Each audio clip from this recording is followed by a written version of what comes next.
Bienvenue dans cette nouvelle vidéo d'Aquitaine 3D, le spécialiste anti-nuisible. N'hésite pas à t'abonner en cliquant en bas à droite de l'image afin d'être averti de nos prochaines publications.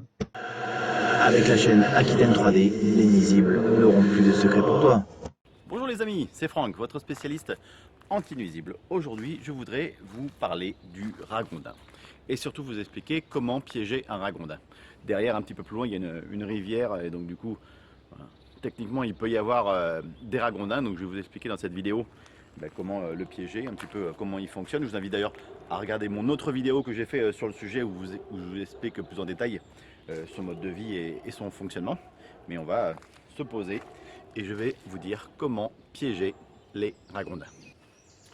Donc dans cette vidéo, je vais vous expliquer déjà comment reconnaître un ragondin, quel matériel utiliser, quelle méthode utiliser pour les attraper, qu'est-ce qui est autorisé, qu'est-ce qui est interdit. Et je vous mets en lien dans la description un lien qui va vous permettre d'acheter votre propre piège à ragondin. Vous avez un choix assez varié, donc voilà, je vous mets le lien et après vous n'avez plus qu'à choisir. Alors le ragondin est déjà considéré comme une espèce invasive. C'est l'un des plus grands nuisibles que l'on va trouver en France et en Europe. Certaines régions mettent des plans pour justement limiter son développement. Déjà, pourquoi il est considéré comme nuisible? Tout simplement parce qu'il peut être amené à dégrader des cultures, à détruire les berges que l'on peut avoir sur des petits ruisseaux ou des rivières. Il peut également mettre en danger certaines espèces végétales. Et son réseau de galeries peut fragiliser certaines constructions hydrauliques. C'est un animal semi-aquatique, comme je vous ai déjà dit, on le trouve très souvent auprès des berges ou dans les marais. Quand il n'est pas dans son terrier, c'est qu'il est parti à la recherche de nourriture. Le ragondin se situe physiquement entre le rat musqué et le castor. Alors les signes de présence du ragondin sont déjà des trous de terrier d'environ 30 cm de diamètre, des crottes qui font 3 cm de diamètre pour les ragondins adultes contre 1 cm de diamètre pour le rat musqué, et avec des empreintes de pas qui font environ 7 cm de long. Les pattes arrière du ragondin comportent 5 doigts palmés.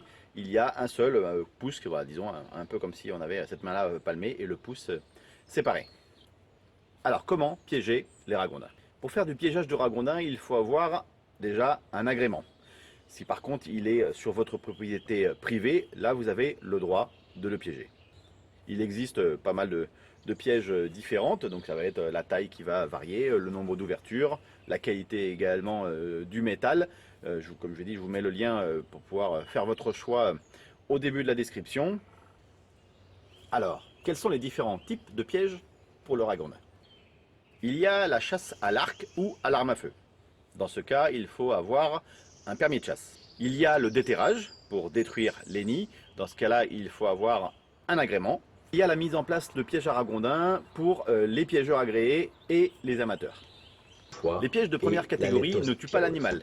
Ils l'attrapent sans le blesser. Il est D'ailleurs, le également piégeage publié des par ragondins la est Commission autorisé européenne uniquement s'il n'y a dans le pas cadre de du règlement souffrance relatif à la animale. prévention Attention, et les à la pièges à mâchoire sont gestion de désormais interdits l'introduction car ils et de la provoqueraient propagation des inévitablement espèces des blessures, exotiques voire la mort envahissantes. de l'animal.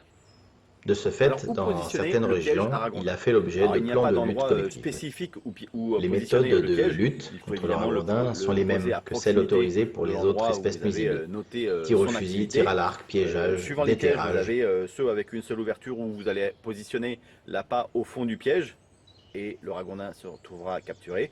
Ceux avec deux ouvertures où vous avez la palette du milieu sur laquelle vous mettez l'appât et le ragondin rentrera d'un côté ou de l'autre. Moi je pense que celui avec une seule ouverture est suffisant et efficace pour capturer les ragondins. Le ragondin est un rongeur, il aime les pommes, les carottes. Coupez cet aliment en 4-5 morceaux et positionnez-le au fond de la cage ou au milieu suivant le modèle de cage que vous avez choisi. Et il n'est pas utile de positionner des appâts avant la cage et à l'entrée de la cage. Le ragondin est un gourmand, mettez-en une bonne quantité à l'intérieur, ne vous inquiétez pas, il va y aller. Quelques précautions à prendre, n'oubliez pas que le ragondin est un rongeur, il peut être porteur de la leptospirose comme peut l'être le rat, qui est une maladie qui peut être potentiellement mortelle pour l'homme ou même pour les chiens. Attention également à ne pas vous faire mordre quand vous reprenez la cage avec le ragondin à l'intérieur. Voilà. Vu qu'il se sentira prisonnier, il peut être quelque peu agressif. Voilà, bon, j'espère que ces quelques informations vous ont été utiles. N'hésitez pas à mettre un commentaire si vous avez une question, toujours pareil, mettez-la en commentaire. J'y répondrai avec plaisir et puis n'hésitez pas à partager cette vidéo. Bon allez, je vous dis à bientôt pour d'autres sujets et d'autres aventures.